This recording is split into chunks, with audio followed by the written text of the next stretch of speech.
See, there are two versions of secularism, with one being the Indian version of secularism, as India as a great civilization which goes back to the dawn of time, and the other being the modern version of secularism, with the Western connotation added to it. Now, the framers of the Indian Constitution had a lot of discussion and debate amongst themselves regarding this, reason being the rigid separation of the church and the state.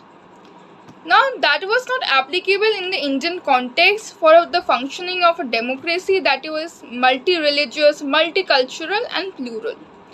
Therefore, the default definition of secularism stood as respect for all faiths.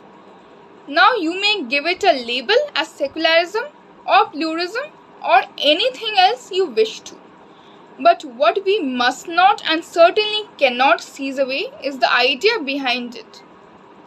However, we forget and or fail to realize that by limiting the definition of secularism as simply respect for all faiths, we are not defining anything different than the common principle of a particular religion.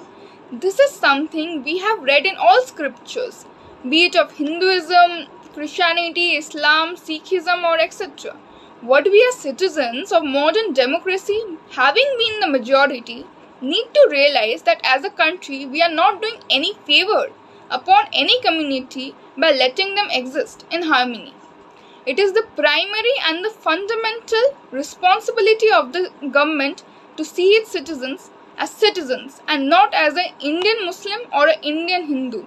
As humans, it should be part of our subconscious nature to respect all faiths, even if it has not a religious connotation added to it.